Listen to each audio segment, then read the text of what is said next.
webinar on implementing an adolescent developmental approach in juvenile justice. I'm Katie Mercier, CJJ's Communications Associate, and I just wanted to run through a few technical details before we begin the webinar. First, you'll notice that all participants are in listen-only mode, so you will be on mute throughout the webinar. We will take questions at the end of the presentation. You can ask questions in one of two ways. First, throughout the presentation, you can type in your question into the questions box. Secondly, during Q&A at the end, you can click the Raise Your Hand button. I will then call on you, unmute you, and you can ask your questions verbally. I do ask that if you are on a cell phone that you use the questions box, as that can avoid any audio feedback issues. We are recording this webinar, and the recording, PowerPoint, and additional resources will be posted on CJJ's website within 24 hours. And with that, I'd like to introduce today's speaker. Arlene Lee is the Board Director for the Committee on Law and Justice, previously at the National Academy of Sciences. Previously, she has served as the Director of Policy at the Center for the Study of Social Policy, as the Executive Director of the Maryland Governor's Office for Children, as the Deputy Director of the Georgetown University Center for Juvenile Justice Reform, as the Director of the Federal Resource Center for Children of Prisoners, and as the Youth Strategies Manager for the Governor's Office of Crime Control and Prevention. And with that, I'd like to turn the presentation over to Arlene Lee. Great, thank you. Good afternoon, everyone. We will be looking at two different reports. They're both listed here on the first slide. So I want to make you aware of that as we move through the material. We view these two reports that you can see as a package because one builds on the other, as I will explain as we go through this. So next slide, please. So the National Academy of Sciences was formed in the Lincoln administration. He had observed the Academy of Sciences in Europe and decided that there was a need for the same kind of advisor to government in the United States. So the Academy has been here for quite some time, serving in this capacity as the scientific advisor to government, both at the federal and the state level. And now, in modern times, we also advise other funders or interested parties, such as associations or foundations. And our goal is to be able to compile and share objective scientific evidence in order to inform the development of policy and practice, as well as to inform new research areas and research questions and gaps. We are not part of the federal government or a government agency of any kind. We're a private nonprofit. So we stand outside of government in order to maintain our independence. And the unique aspect of the academies and our work is that we bring together experts that are relevant to the scientific question that has been presented to us. And those experts serve as volunteers. They're not reimbursed for their time, although they spend considerable time with us when we ask them to serve on a committee. Once they have done their work of analyzing existing literature, and that's important, we don't do basic research. We look at the state of the science as it currently exists. So after they examine the literature, we then and they prepare their report based on the state of the literature, including recommendations. We have what we consider a shadow committee, anonymous to staff, committee members, that is managed by a separate part of the Academy that serve as reviewers. And it's an intense review process that can take many months as they identify any gaps that are existing in the analysis by the first committee. And as a result of that peer review process, we tend to end up with something like 30 to 40 different experts that are responding to the question that's been presented. And then we present the final report to the sponsors, the people who presented the question to us, and then release it to the public as our best advice based on the current state of the science. Next slide, please. So in this case, the first report was sponsored by the Federal Office of Juvenile Justice and Delinquency Prevention. And the second report was sponsored by the two foundations, MacArthur and Casey, and OJJDP. So there's a significant amount of commitment demonstrated by the fact that we have these particular funders interested in what is the science on developmental stages of adolescence as it relates to juvenile justice, and what is the federal role in the context of helping to share that science. Next slide, please. So the first report was really the look at the science. So we examined the behavioral and neuroscience research generally, and then applied it to the field of juvenile justice and the implications for reform in the juvenile justice system. The second report looked at that body of work, so they did not go back and re-examine the literature, but used the literature and the conclusions and recommendations from the first report as the foundation for the second report, which is much smaller and has a narrow focus, which is what is it that OJJDP could be doing to advance a developmental approach to juvenile justice in the nation. Next slide, please. So the first report, after examining the science, made 4 broad recommendations. That was that there should be a commitment by state, local, and tribal governments to reforming juvenile justice using the science of developmental approach and adolescent brain science. The second was that OJJDP should have a strong role in supporting those efforts, and that there should be strong support for OJDP in its role. There also was a research agenda that was recommended, so what were the gaps in our knowledge and how we might be able to fill those gaps, and there was a recommendation around improving the quality and extent of the data available. So underneath that, there were several specific things that they recommended, but those were the 4 broad categories. Next slide, please. What was, I think, the most focus of the report, the largest focus of the report, was the science itself. And so I'd say the bottom line piece of information from that first report is that the brain is influenced by behavior and environment, and that for adolescents in particular, that environment is critical, and that it affects, that combination affects the likelihood and seriousness of the potential adolescent offending behavior that we all see. And so that environment is made up of 3 separate but related elements, and they have to be considered in the context of what we know about kids, and that is their peers, the schools, and community. So simply, if we are looking at the brain science, we have to understand that the development of kids is a relationship. So the back and forth between the brain and how it is constructed and the environment, and with kids in particular, or adolescents in particular, it's peers, schools, and communities. And understanding that as a basis of then understanding the likelihood and seriousness of offending is really the critical starting point for the conversation that we're having about how this should inform a reforming effort around juvenile justice. Next slide, please. So the science says something that we all know intuitively. I think that kids are different from adults. But the specific thing that the report talks about and lays out in some detail is the fact that what we know from the developmental science and from the adolescent brain research is that kids are different in 3 particular ways. One is that they lack the maturity to self-regulate, especially in an emotionally charged situation, so where their emotions overcome whatever amount of self-regulation they've been able to develop. That they are particularly sensitive to those external influences, particularly schools, peers, and also they are particularly sensitive to immediate incentives. In other words, they are more responsive to short-term issues than they are long-term. And as a result, they show less ability to make long-term decisions, planning, and judgment.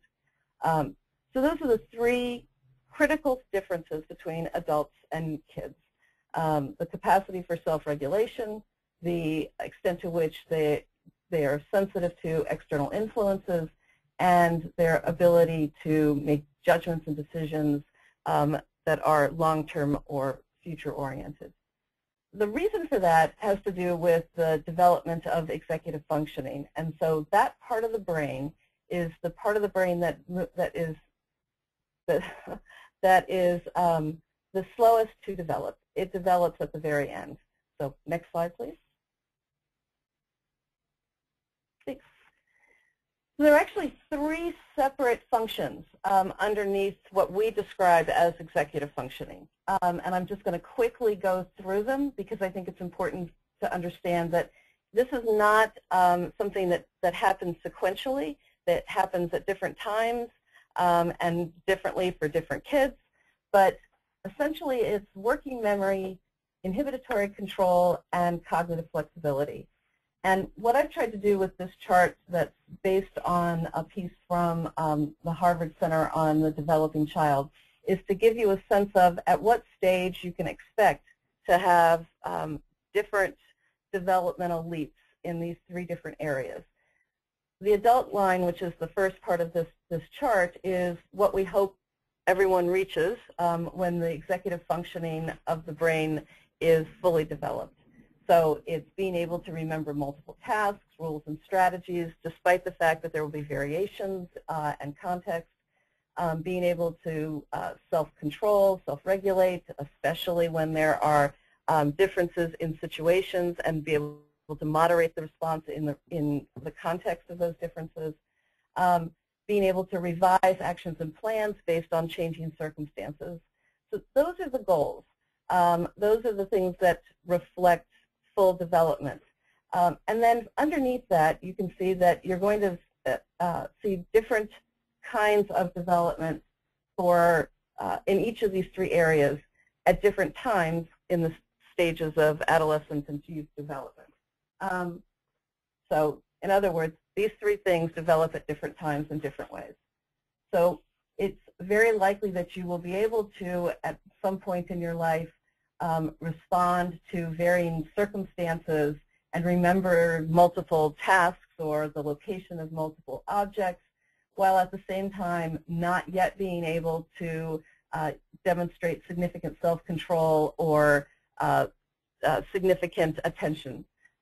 So this is important because as we think about what we want to see in adolescence, we need to understand that they're not all going to be in the same place, even though they're at the same stage of development. Next slide, please. So, major conclusions. The first report was clear that healthy development of youth requires being held accountable for your wrongdoing and learning to accept responsibility because it is important to the healthy moral development and being socialized in the context of our legal system.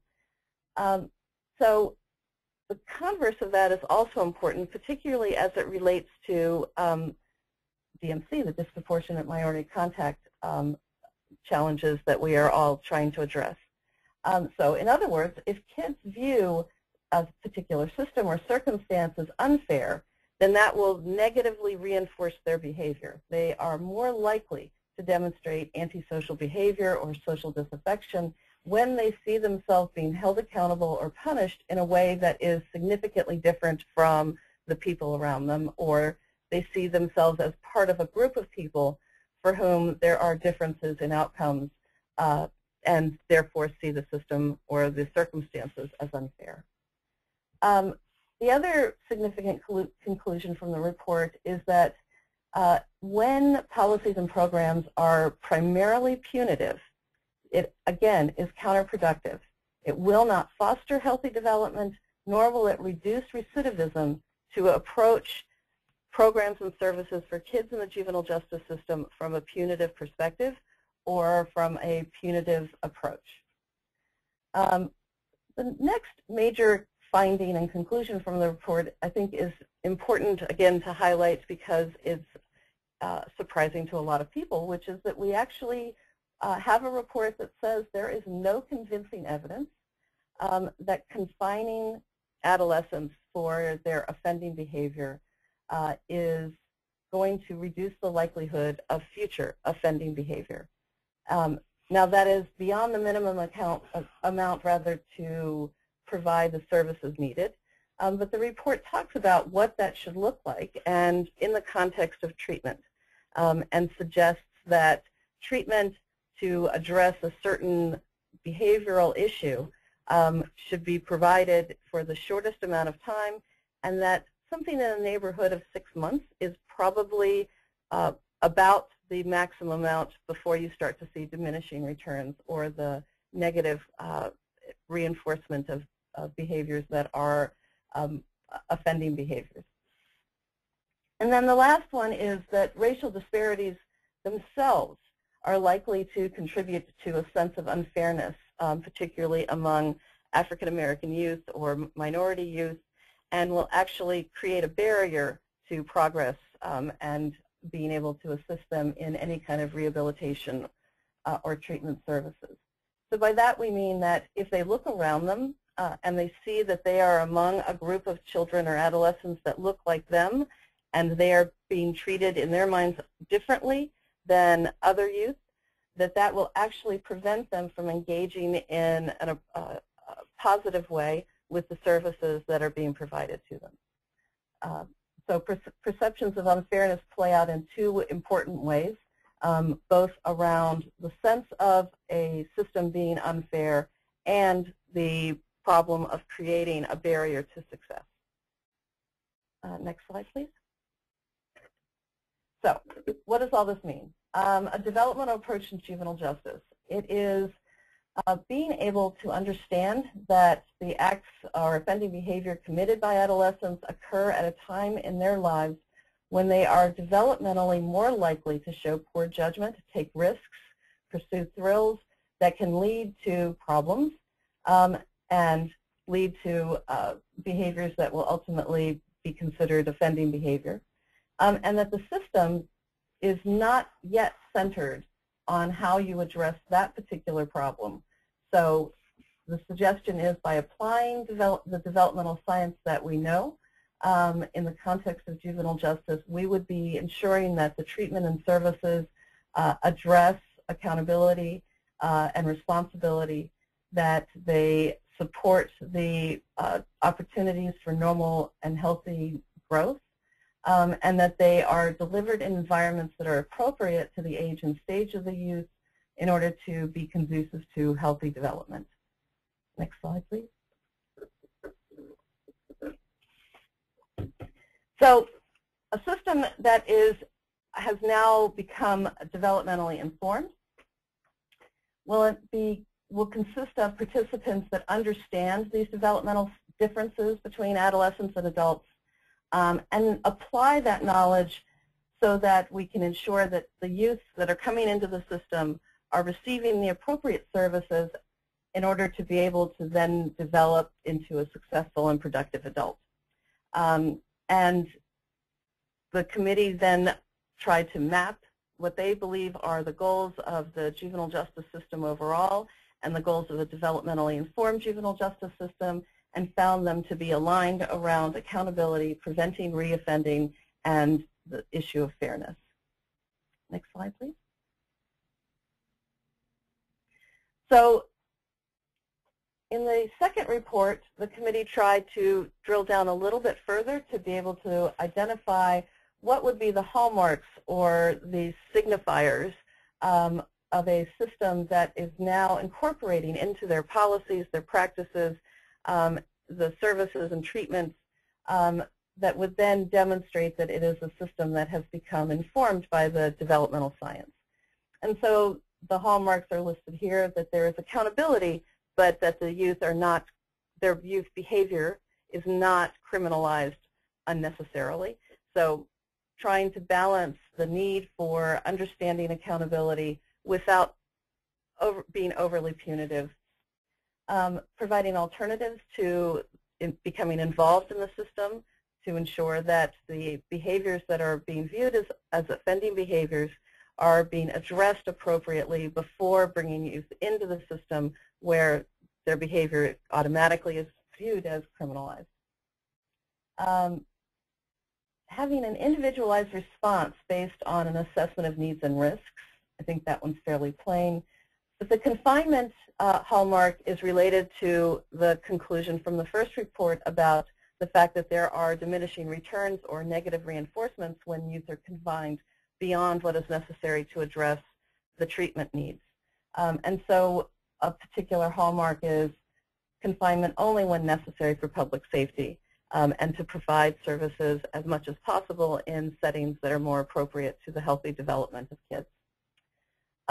Having a system that is genuinely committed to fairness, meaning that there is an effort to try to address both the disparities that exist and the perceptions of unfairness. Being sensitive to the disparate treatment, and that means essentially understanding that kids that are coming into the system are sensitive to whether or not they are being treated similarly to the youth around them, both in their community and in the system, and being sensitive to that and attempting to address it. And then engaging family throughout. So a particular finding from the first report is the importance of family engagement in addressing those three goals of accountability, preventing reoffending, and fairness. Next slide, please. Oh, I'm sorry. Yes, if you could launch the survey, yes. So we're hoping that you would be able to vote and let us know the extent to which you have encountered barriers that have made reform efforts more difficult. You should be able to see the poll question on your screen, and I'll give everyone about 30 seconds to answer that, and then I can share our results and move to the next question.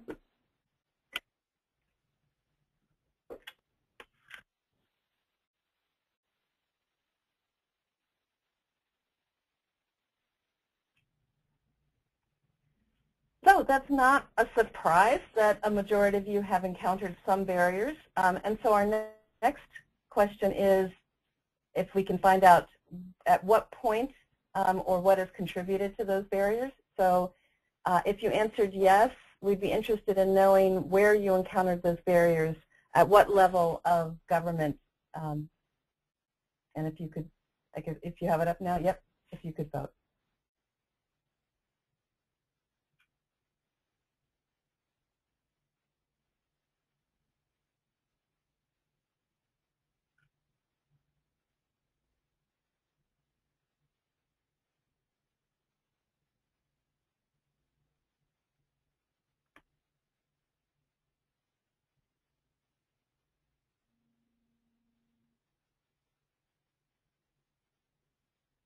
Okay, so that is about what we expected as well, because the issues of reform occur at the state and local levels. What was interesting about the second report, and if you could bring up the slide in just a second. There we go. Yes.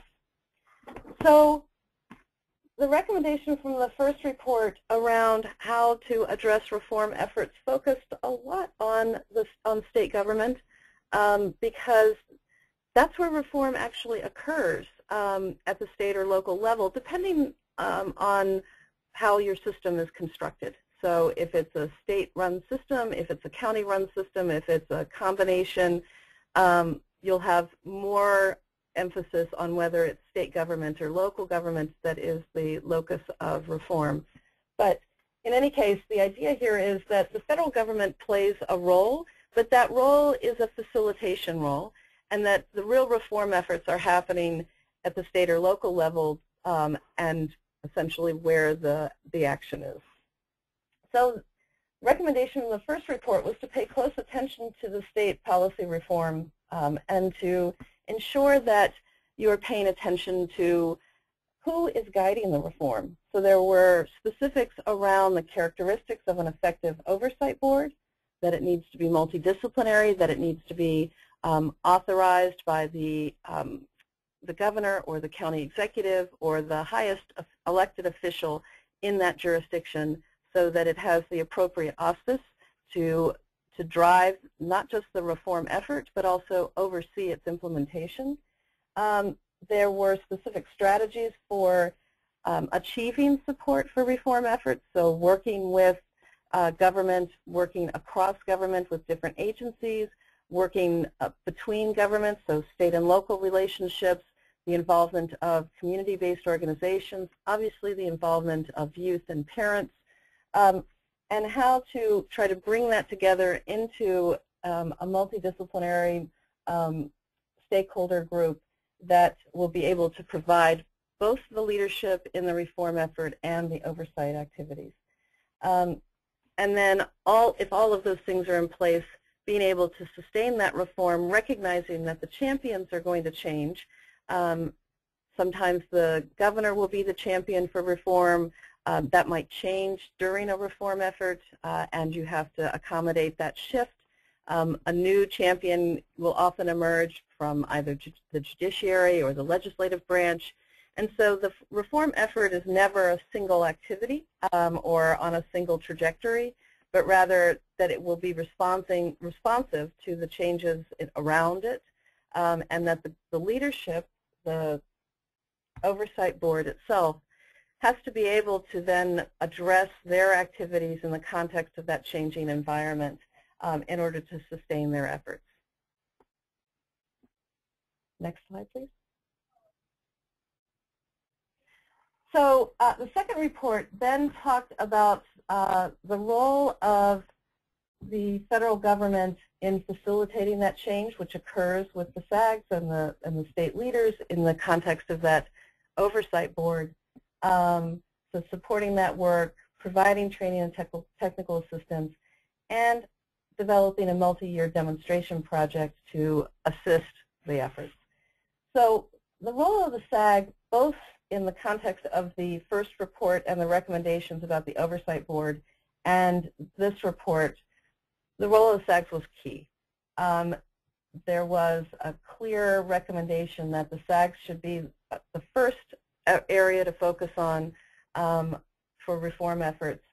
And in some instances, that may need to include or be led by other state leaders, but the recognition of the SAGs as an infrastructure that already exists, in many instances has all of the right entities represented, and needs to then be provided with the technical assistance to be able to then drive the reform effort based on the knowledge and science derived from what we know about adolescent brain development and developmental research.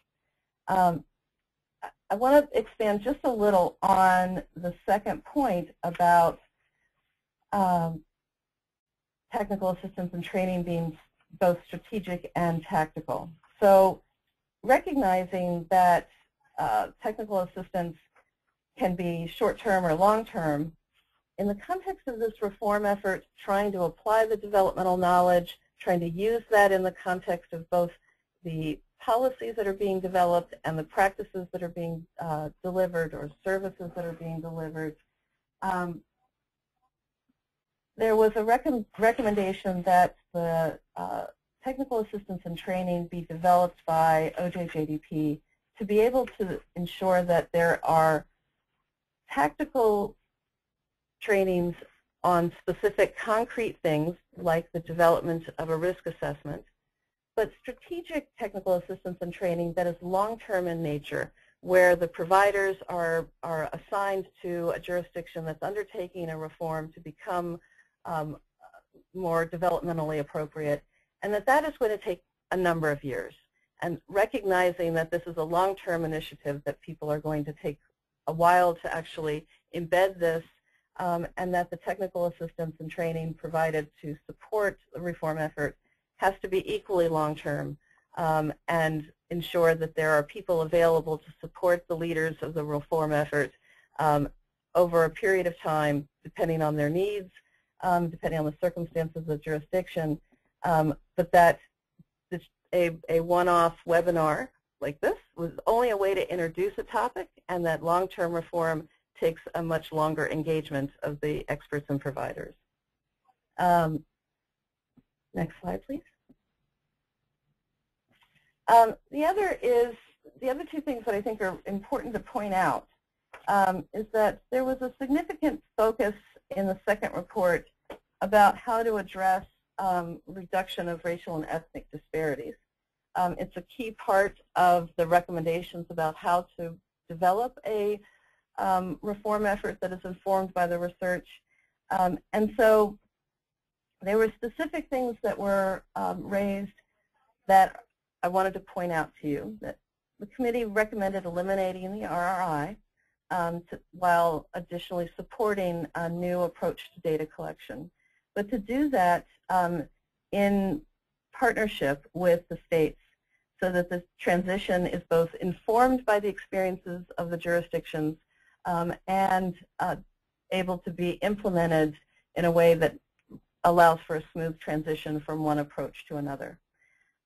So that it's a move to focus on disparities by having the states engaged, identifying key decision points in the juvenile justice system, creating a data collection system for each of those decision points that can be disaggregated by race, ethnicity, and gender, and being able to develop plans for reducing disparities at the decision points where the disparities are occurring, and being able to gather all the related data as they then are able to report back about the progress that they're making.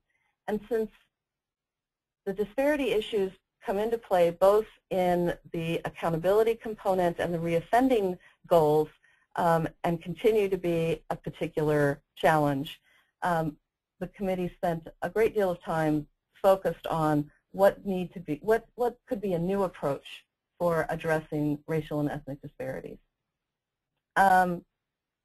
And then the second point is essentially that the providers of technical assistance need to be fully informed and have a deep knowledge of developmental science and the developmental approach in order to use the findings in the context of all aspects of technical assistance and training, and to be able to support that. The providers need to be trained before training, and then be able to assist the jurisdictions in the implementation and application.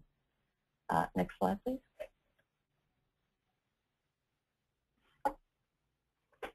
So I wanted to highlight for you another part of the second report that I think will be important to your own efforts.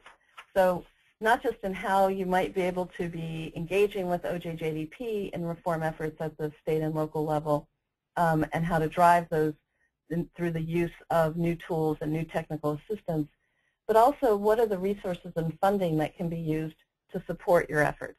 So this is more focused at the state and local jurisdictions than the federal government, although there's certainly a role for OJJDP to engage with its federal partners in thinking about how to make the funding available in a more supportive way for jurisdictions that are undertaking efforts to become more developmentally informed.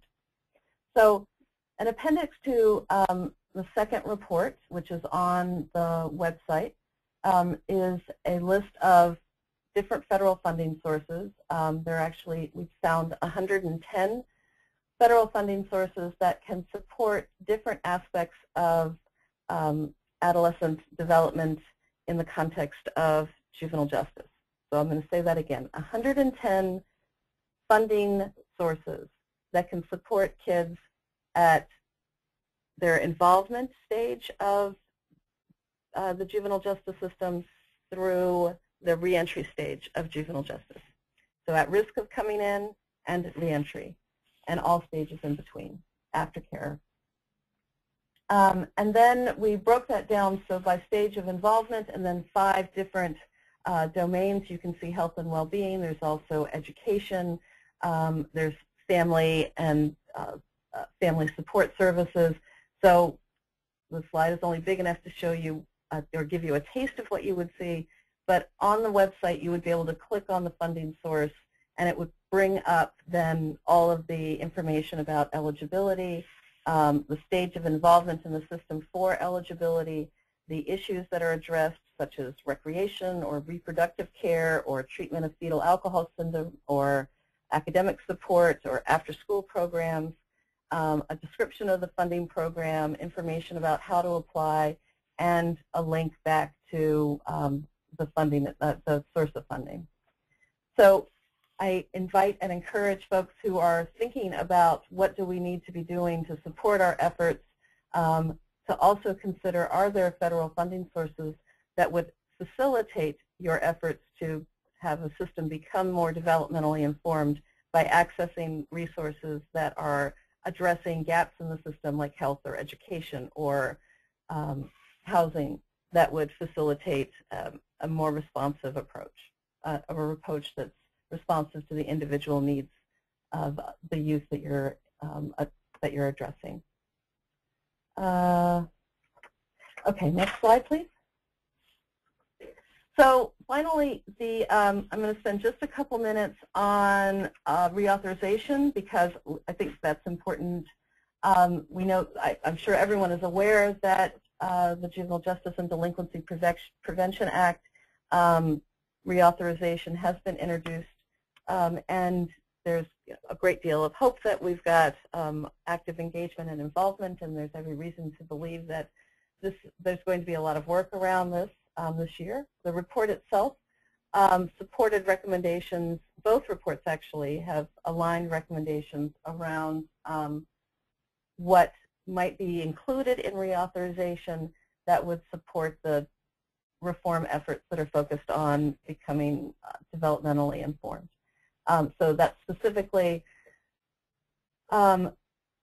allowing their programs and activities from OJJDP to include information about the knowledge regarding adolescent development, the effects of the programs and interventions, linking state plans and training of the SAGs to accumulating more knowledge and to the efforts or the science that is out there, modifying status offenders and adult inmates so that adolescents are treated appropriately both within the system and in the adult system, and to support developmentally informed juvenile justice system as a primary responsibility or a significant responsibility of the agency itself.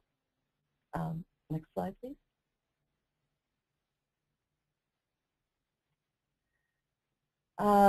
So additionally, the focus for the report and its recommendations to Congress or others is that the role of the agency should be to facilitate and support the jurisdictions in their efforts to use the research on adolescent development and implementing the developmentally informed programs, policies, and practices. And also to avoid adding responsibilities to the agency that divert it from the primary goals, and to ensure that the agency has the resources to be able to support the goals laid out in the Act. Next slide, please.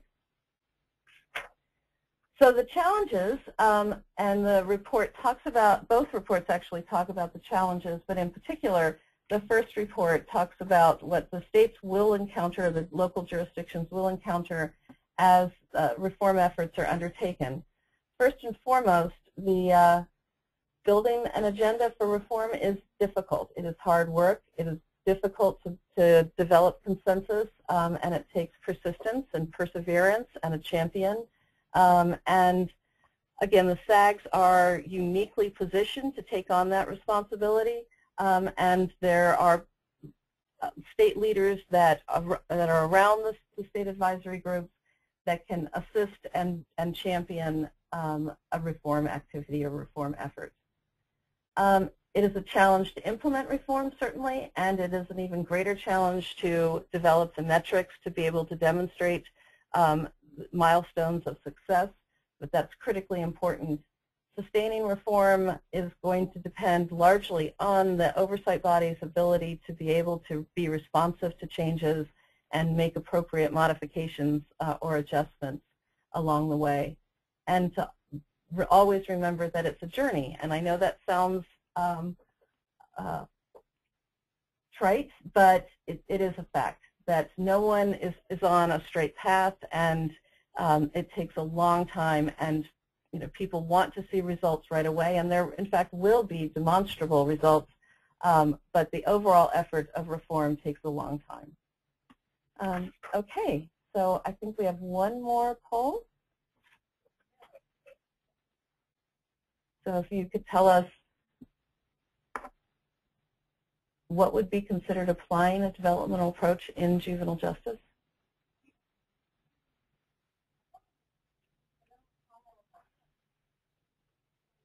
All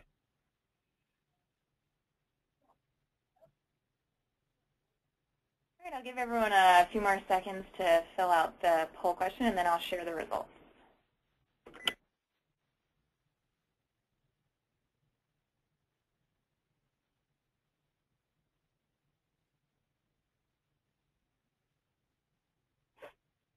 Yay! Everyone, well, most people were able, it's a lot to read all at once, so I think it's significant success that we were able to get a number of people to get all the way through and go, oh, wait, it's all of it. So we're going to open it up for questions now. This last slide has the links to where you can find copies of the report. They're in PDF versions, and then a specific link to the federal funding sources that are an appendix to the second report, Implementing Juvenile Justice, the Federal Role. And hopefully I haven't explained everything and you all have a few questions. Okay, this is Katie again. I just want to remind everyone that we have two ways to take questions today. First, you can type your question into the questions box on your webinar toolbar. Secondly, you can click the raise your hand button and I can call on you and unmute you and you can ask your question verbally. I do ask if you're on a cell phone that you use the questions box so that we can avoid any audio feedback. I'll give everyone a few minutes to type in their questions, but we do have one already, which is, what can SAGs do now to support the implementation of a developmental approach in their juvenile justice system? So obviously it's jurisdiction dependent because you all have different sets of circumstances and there's a different context. But one of the most important things, I think the starting point for almost everyone would be to become informed about what the science says. So I've gone over it at a pretty high level, but then how do you apply that more concretely in the context of juvenile justice? And what does that look like as it's being implemented? And so starting with what is the science specifically, and then the application and the implementation would be the first three kinds of learning opportunities that I think a jurisdiction would want to undertake as they are trying to embark on a reform effort. After that, I think that there would be, there would need to be an assessment of who would be the leadership for the effort. Certainly there are opportunities for state leaders to begin to drive reform. A particularly wonderful juvenile justice secretary or commissioner that can certainly step in and do this and play this role. But to sustain the effort, there's a strong recommendation from the first report that it requires the SAGs or someone like the SAGs that have built up an infrastructure. And so assessing the strength of the SAGs and where their individual group needs to bolster their relationship with certain agencies, where they need to bring in certain aspects of their community to demonstrate the full commitment, a range of commitments that are necessary. You have strong involvement of the education system, for instance. That's usually a challenge. So assessing the strength of the SAGs or the need for additional support from a state leader would be another important place to start. Okay, our next question is, what do you think is the biggest barrier to implementing the developmental approach? I think the barriers or challenges that have been encountered. So the first report actually pays a lot of attention to activities at the state level or local level and tribal level, and identifies some different efforts that have been successful and some of the characteristics of those efforts. But the challenges that we think that have been identified so far, because we're still, there isn't a lot of evaluative evidence out there, but the challenges that appear to be present and reported by individuals anecdotally have to do with being able to sustain the activities when there are changes, especially changes in governmental leadership. And so being prepared for that, recognizing that identifying champions within the governmental structure, even as it's changing, and that you know it will change, is important. Because auspice for the SAGs is really important, so that you have the credibility and the backing to be able to make recommendations that appear to be counterintuitive sometimes. And you want to be able to have voices that are speaking from a number of different places about the fact that this is actually going to support the public safety goals and not undermine them.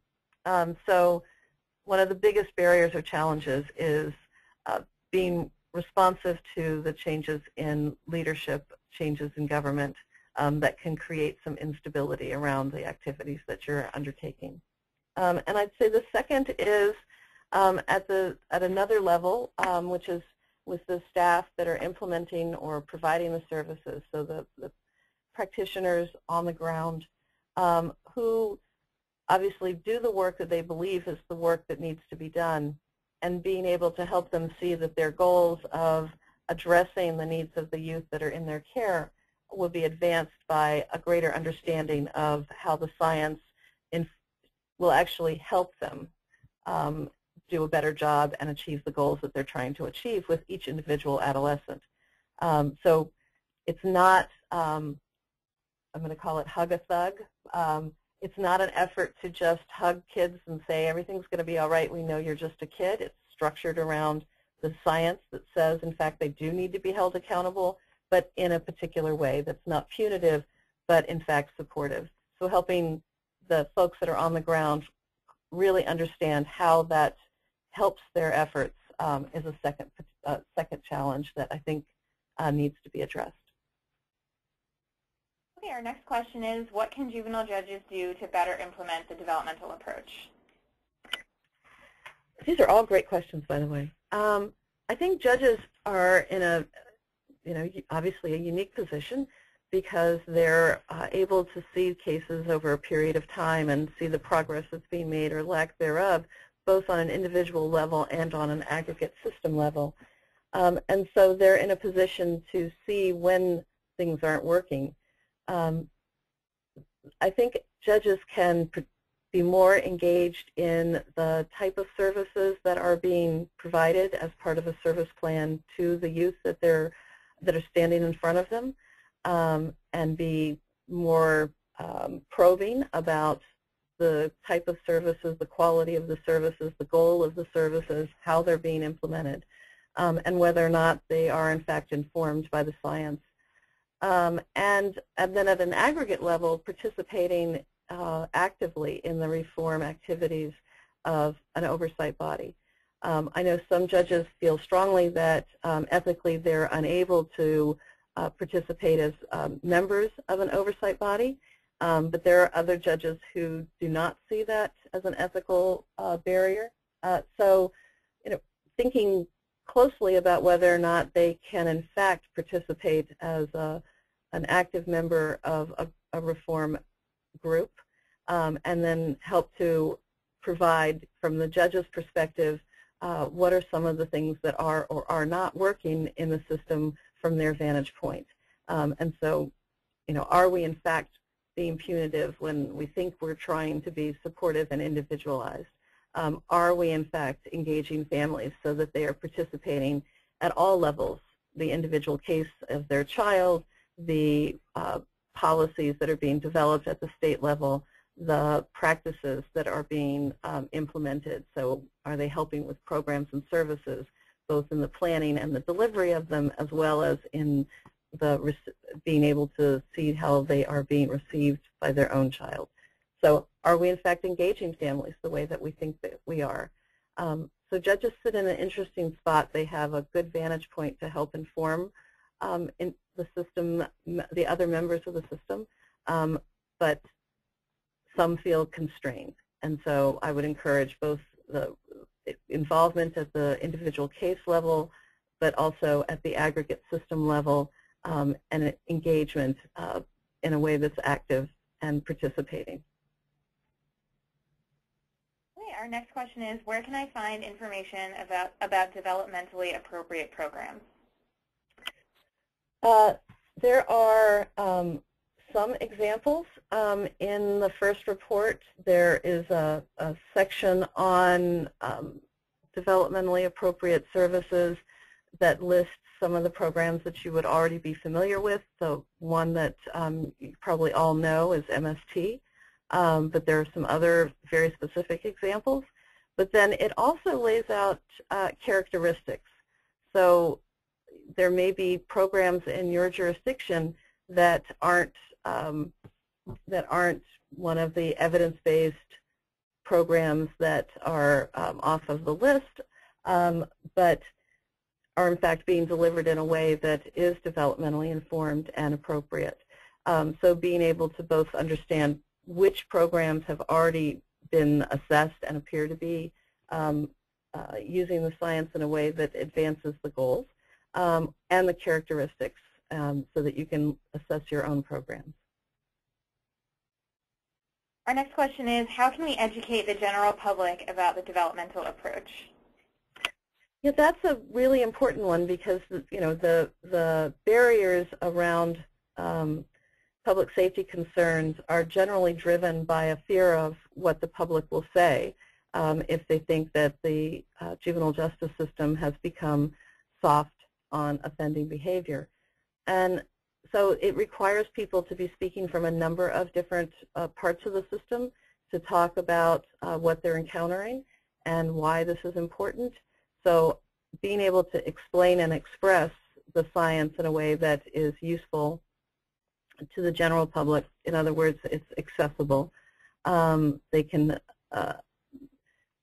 are certain things that people will understand intuitively, and being able to explain how that intuitive understanding of behaviors that you see in kids is supported by the research can then help advance the public's understanding of why a change or a reform effort is going to advance the collective goals of having a safe community, safe families.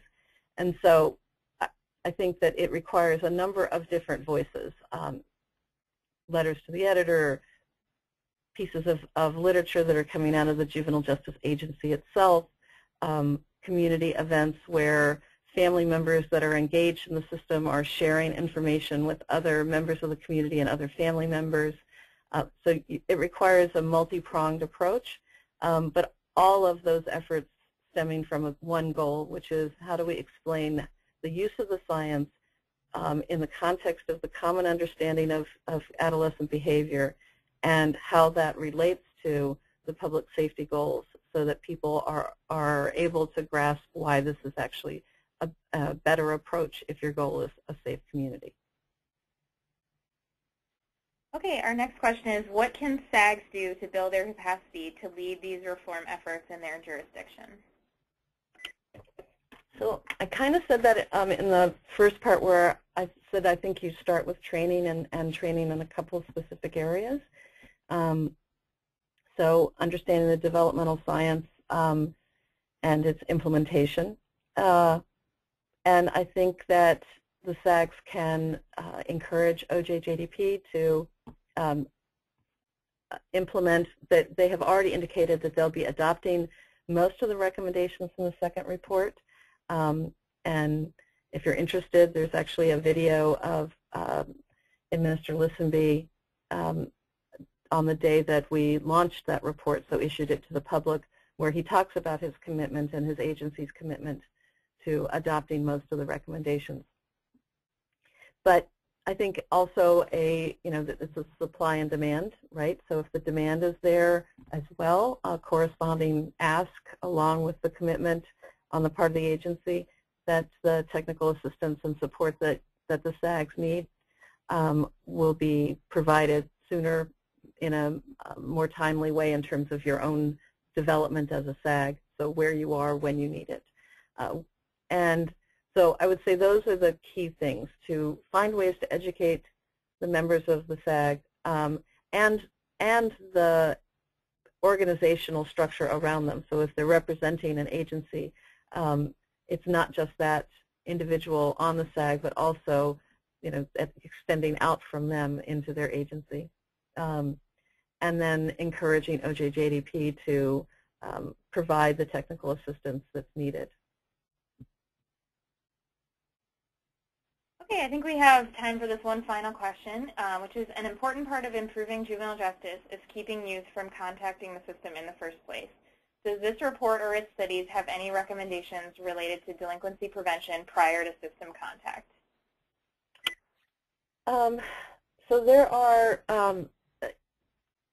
there was a lot of conversation about where to focus the attention, and there is, in fact, I think a portion of the first report that talks about youth at risk of involvement, and how you define at risk became important in the second report, so it becomes further defined as youth who have come in contact with the juvenile justice system but not yet become involved. So that would include being referred to the school resource officer, for instance. So at any point along the way, a youth might touch the first door but not be sent through it. And so the report, both reports actually talk a lot about how to try to divert kids, not through a formal diversion program, but to divert kids through the availability of appropriate services and supports. In the second report, there's a section on how law enforcement can be engaged in a developmentally informed approach. There's a lot of work going on right now in law enforcement training from the national organizations that's supported by OJJDP and MacArthur to help advance this. And there are materials that have been disseminated throughout the country at various law enforcement conferences, because that is a frontline person that can assess whether or not this is someone that needs to, a kid who needs to come into the system or not, and if they have resources available to them to address whatever it is that they're encountering, they are less likely to then refer the kid on deeper into the system. So it's really about making sure that the people on the ground who are the first frontline people to come in contact with kids when they are beginning to demonstrate offending behavior, and providing appropriate services before they come to the juvenile justice system itself. There are examples of that. So again, on our website, you have to go deeper this time. Bob Listenby is on the front page. There's a video of a member of our committee on the second report who's a police officer from Philadelphia, who is describing a system approach that they took that allowed their resource officers and others to refer kids to programs and services in the community before referring them to the formal juvenile justice system, and the outcomes that they are achieving already in just 2 or 3 years of implementation. So, so yes, there is a focus on it, but the at-risk is not from birth. The at-risk is the line is drawn more at, we can see that there's a trajectory that is leading the kid to involvement with the formal juvenile justice system, and how to try to avoid that. Okay, that's all the time we have. If we weren't able to get to your questions, you can send them to either me at CJJ or the email that's up on the screen. I just want to remind everyone that the PowerPoint and the recording of this webinar will be posted on CJJ's website within 24 hours. And I want to thank Arlene Lee for doing a great job on this presentation. And that concludes this webinar. Thanks, everyone, for joining us.